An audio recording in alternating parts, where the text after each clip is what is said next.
అంత రాజకీయమే మాట్లాడారు తప్ప పైసలు ఉన్నాయి ఫ్లైట్ ఎక్కి అంటే మొత్తం రాజకీయం మాట్లాడారు. కానీ సోదరులకు సంబంధించినటువంటి అంశంలా ఒక్క పాయింట్ అన్న మాట్లాడారు. మళ్ళీ నేను మాట్లాడితే రాజకీయం మాట్లాడొద్దు అని అంటారు. ఎట్లా మీరు ప్రభుత్వం మీద బట్ట కాల్చి మీనేసి ప్రభుత్వాన్ని బద్నాం చేసేసి మమ్మల్ని మాట్లాడొద్దు అంటే మేము మాట్లాడగానే మొదలు పెట్టగానే మధ్యలో వచ్చి మాట్లాడి ఈ చర్చను ప్రజల్లోకి తీసుకెళ్ళకూడదు అన్నటువంటి మీ బాస్ ఇచ్చిన ఆదేశాలను ఇక్కడ పాటిస్తాము అంటే మేము ఏం చేయాలి? మీ గురించి ప్రతిపక్షం గురించి చెప్తున్నాం, మీ గురించి అంటారు. అదే మిమ్మల్ని అదే మీరు నవ్వినా నాకు అదే డౌట్ వచ్చిన క్లారిటీ చెప్తాను. మిమ్మల్ని అంటారు ప్రతిపక్షం ఎట్లా అవుతుంది ఇట్లా అయితే మేడం ఫీజు రియంబర్స్మెంట్ విద్యార్థులకు నేరుగా వెయ్యాలి. ఏదైనా సరే పథకాలు ఇట్లా సబ్సిడీలు ఇచ్చుకుంటూ పోతే ఇక్కడ అవినీతి జరుగుతుంది, పెద్ద ఎత్తున జరుగుతుంది. దీన్ని రాజీవ్ గాంధీ గారే ఒప్పుకున్నారు.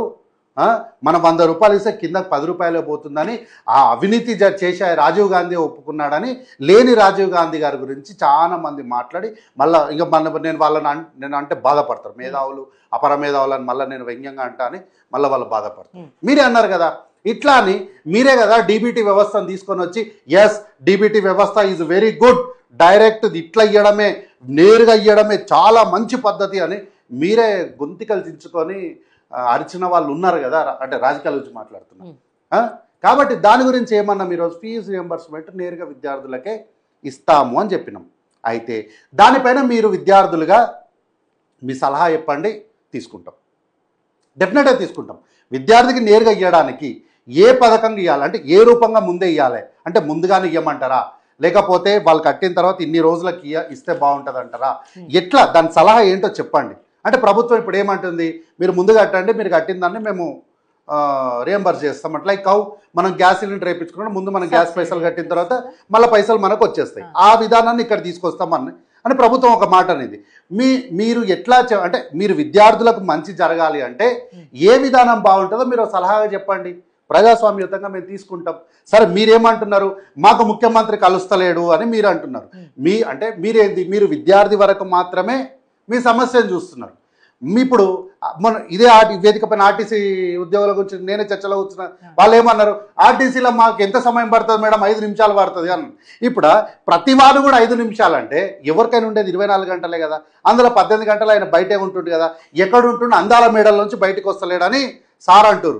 పటంచర్ల ప్రమాదం జరిగితే అదే ప్రమాదం జరిగింది వెంటనే విషయం తెలుసుకోగానే స్థానిక మంత్రి, జిల్లా మంత్రి అందరు ప్రమాద స్థలికి వెళ్ళి అక్కడే కూర్చొని నివేదిక తెప్పించుకొని ముఖ్యమంత్రి సమాచారం అందించారు. వితిన్ ద 24 అవర్స్, ఒక రోజు తర్వాత కాదు, వితిన్ ద 24 అవర్స్ ప్రమాదం జరిగిన నిమిషం నుంచి 24 గంటల్లో ముఖ్యమంత్రి గారు అక్కడ రివ్యూకి వచ్చి కూర్చున్నాడు. మీ ముఖ్యమంత్రి ఎప్పుడన్నా అట్లా కూర్చున్నాడా? కొండగట్టు ప్రాంతంలో విద్యార్థులు అనేక ప్రాణాలు పోతే ఏంది మరి వాళ్ళు మాట్లాడిన విషయం కదా. ఫ్లైట్ గురించి, ఫ్లైట్ ఛార్జెస్ గురించి ఎందుకు, ఫ్లైట్ గురించి ఎందుకు, మీరు ఎందుకు ఎత్తి అందాల మేడల నుంచి దిగి రాడు అని మీరు ఎత్తకపోతే నేను సబ్జెక్ట్ ఎత్తటోని కాదు కదా, మీరు ఎందుకు ఎత్తారు? మీరు ఏమంటున్నా ఇదే మేడం, ఇదే వచ్చిన ప్రాబ్లమ్. వీళ్ళు ముఖ్యమంత్రి మీద ఆరోపణలు చేస్తారు, సమాధానం చెప్తే వినరు, సమాధానం చెప్తే వినరు. అరే వినన్నా, విను, నువ్వు అందాల భవన్ నుంచి బయటికి రావడానికి ఎందుకన్నావు? మరి నువ్వు కాలి విద్యార్థుల గురించి మాట్లాడాల్సింది రావడం ఎందుకన్నావు? నువ్వు రాడన్నావు కాబట్టి నేను చెప్తున్నా.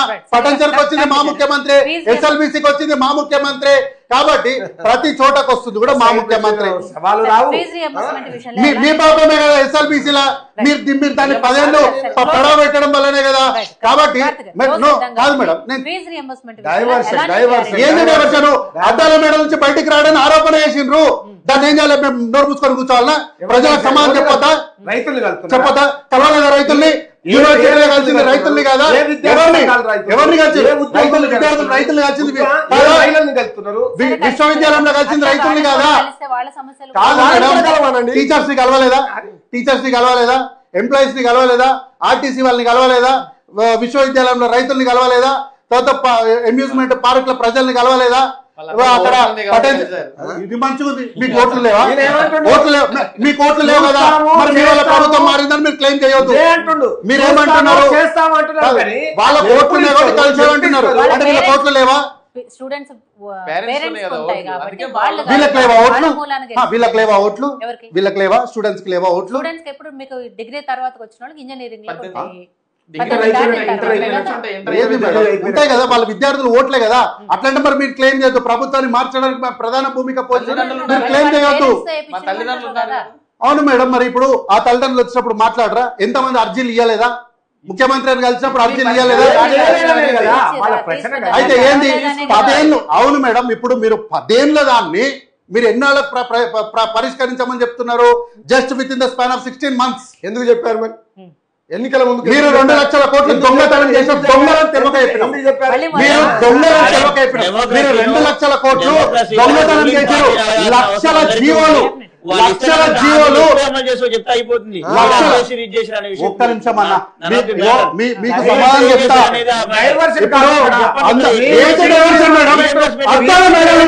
ముఖ్యమంత్రి బయటికి రావడమే ఎందుకన్నావు నువ్వు? ముఖ్యమంత్రి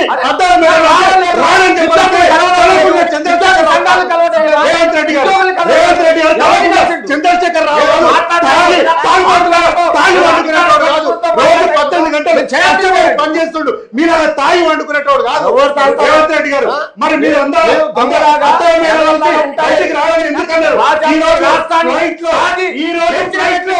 సామాన్యమైనటువంటి ఒక ప్రయాణికుడిగానే వెళ్తున్నాడు తప్ప మీలాగా ప్రైవేట్ ఫ్లైట్లు వేసుకొని వెళ్ళట్లేదు. ఏమన్నా ఢిల్లీ గురించి ఎందుకు మాట్లాడినావు? ఢిల్లీ గురించి మాట్లాడాల్సిన అవసరం ఏమొచ్చింది? మీరు చేయాలి లేదు మేడం. అవును, నేను చెప్తా మేడం. ఆయనను సావధానంగా 2 నిమిషాలు కూర్చోమనండి. ఆయన బాగా చెప్పింది ఇక్కడ వేస్తే 10 అయినా సరే నేను చర్చ ముగించాను. కాబట్టి ఆయన 2 నిమిషాలు సైలెంట్ గా కూర్చుంటేనే ఆయన బాస్ ఆదేశాలు వేరే దగ్గర వేరే ప్రతినిధులు వచ్చినప్పుడు నడుస్తుంది. కానీ కార్తీక్ వచ్చినప్పుడు వాళ్ళ బాస్ ఆదేశాలు ఇక్కడ నడవవు. కార్తీక్ వచ్చినప్పుడు వాళ్ళ బాస్ ఆదేశాలు ఇక్కడ నడవవు.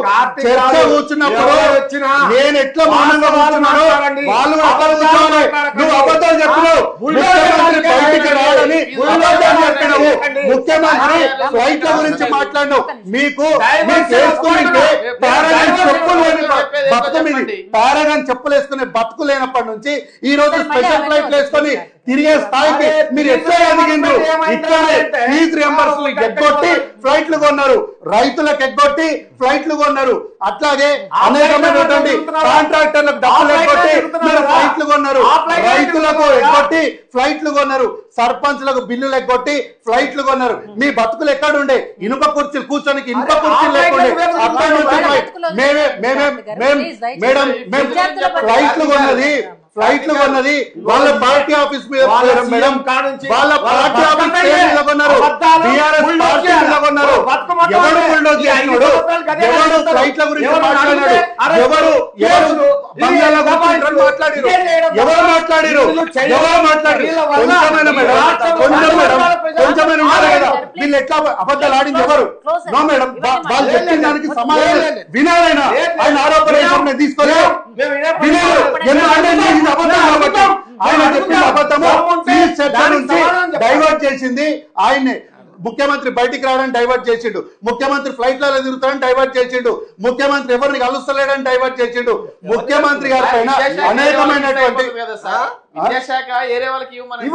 ఎందుకు ముఖ్యమంత్రి గారు ఉంటే మీకున్నటువంటి బాధ ఏంది? ఏది మీ దగ్గర ఉన్న బాధ్యత ఏంది? ఇప్పుడు మీరు గత 10 సంవత్సరాలుగా ఏ రోజు ఒక పోరాటం చేయకుండా ఈ రోజు 16 నెలల ప్రభుత్వం మీద వచ్చి మీరు ఎందుకు ఆరోపణలు చేస్తున్నారు? మీరు ఎందుకు దాడులు చేస్తున్నారు? దాన్ని ప్రశ్నిస్తే ముఖ్యమంత్రి కలవడంటారు. కళ్ళుండి కపోతులు అనాలా? మీరు రాష్ట్రంలో ఉండలేరంటున్నా? ఏమన్నారా మిమ్మల్ని? రోజు ప్రభుత్వము ప్రతినిధిగా రాష్ట్ర ప్రభుత్వం నుంచి రేవంత్ రెడ్డి గారు రోజు ప్రజల మధ్యలో ఉంటే మిమ్మల్ని ఏమనాలి? ఫామ్ హౌస్ లో బతికిన మీ బతుకులు ఈ రోజు లేవు మేడం. ఈ రోజు ముఖ్యమంత్రి గారు ప్రజల్లో ఉంటున్నారు. వారే చెప్తున్నారు. బతుకుల గురించి మాట్లాడటం అవును మేడం, మరి మా మీద ఎందుకు ఆరోపణలు చేయాలి? ఎందుకు ఆరోపణలు చేయాలి మా మీద? కాదు, ఎవరు బతుకులు ప్రజలకు తెలుసు. ముఖ్యమంత్రి బయటికి రావడమే అన్నోడు ఎవరు అడుగుతున్నా. నేను అడుగుతా, ఫ్లైట్ల గురించి ఎందుకు మాట్లాడాలి? ఫ్లైట్ల గురించి ఎందుకు మాట్లాడాలి? కాదు,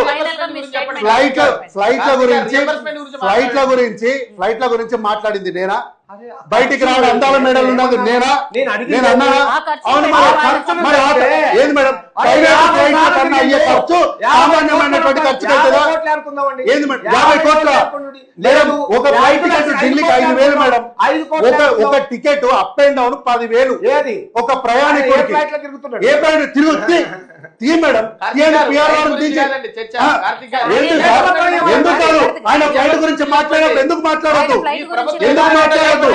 ఎందుకు మరి ఈ విధానాన్ని 10 ఏళ్ళు ఎందుకు ప్రశ్నించలేదు? నువ్వు ఈ రోజు ఏంది? ఈ రోజు కాంగ్రెస్ పార్టీ 16 నెలలకు దిగిపోవాలి, కల్వకుంట్ల చంద్రశేఖర్ రావు ముఖ్యమంత్రి కావాలని అంటున్నారా మీరు? అదేనా మీ యొక్క సిద్ధాంతము? మరి కాదు కదా. మరి ఫ్లైట్ల గురించి మాట్లాడి సమాధానం ఎందుకు చెప్పనిస్తలేరు?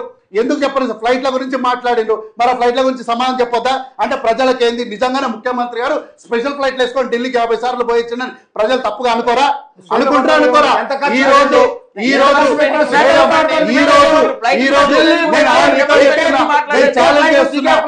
ముఖ్యమంత్రి గారు శ్వేతపత్రం దేనికి ఇస్తారో తెలియదు. ఇంత అజ్ఞానంగా ఎట్లుంటారండి? ఇంత అజ్ఞానంగా ఎట్లుంటారు? ముఖ్యమంత్రి గారు శ్వేతపత్రం ఎప్పుడు ఇస్తారో తెలుసా? ఆయనకి ఏం తెలియదు మేడం. ఇంత అమాయకంగా ఎట్లా మాట్లాడతారు? కాదు, వైట్ పేపర్ ఎప్పుడు ఇస్తారో తెలియదు. వైట్ పేపర్ దేనికి ఇస్తారు? వైట్ పేపర్ దేనికి ఇస్తారు మేడం? ఎందుకు ఇస్తారు వైట్ పేపర్? వైట్ పేపర్ ఎందుకు ఇస్తారో తెలియదు. మళ్ళీ ఎట్లా సీనియర్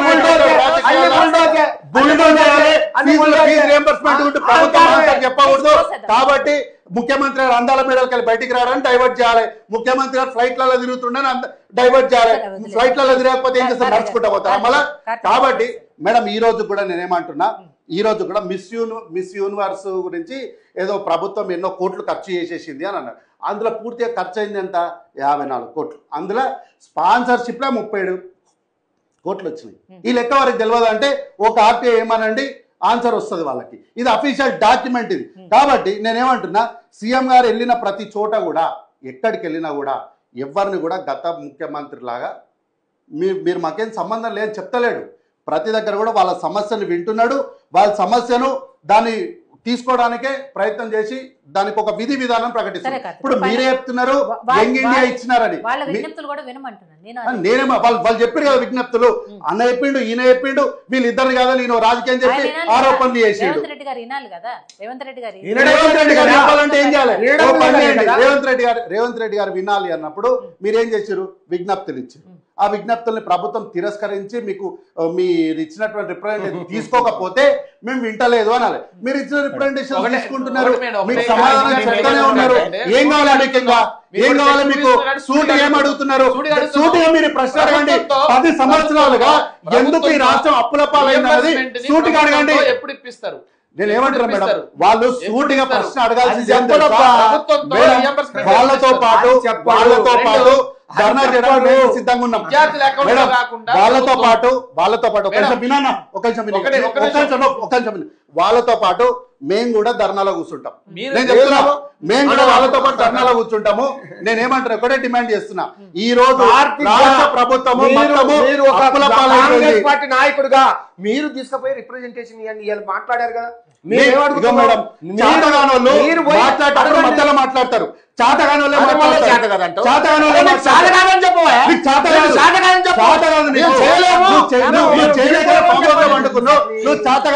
ఏమంటున్నా మేడం? అప్పుల పాలయ్యాము అంటున్నారు. నేను చెప్పేది వీళ్ళ చాతగానాలు కాబట్టి పూర్తి విషయాలు చెప్పలేకుండా మధ్యలో మాట్లాడుతారు. నేనేమంటున్నా, విద్యార్థులతో పాటు మేము కూడా ధర్నాలు కూర్చోవడం మేము సిద్ధంగా ఉన్నాం. అయితే మా యొక్క విజ్ఞప్తి ఏంటంటే, మీరు సూటిగా ప్రశ్న అడుగుతున్నారు కదా, ఇదే సూటి ప్రశ్నగా మీతో పాటు మాతో పాటు మీరు అందరం కలిసి ధర్నాలో కూర్చున్నాం. ఏంటి? లాభాలతో కూడినటువంటి మిగులు బడ్జెట్ తో రాష్ట్రాన్ని ఎందుకు అప్పులపాలు చేసిరు కల్వకుంట్ల చంద్రశేఖర్ రావు గారు?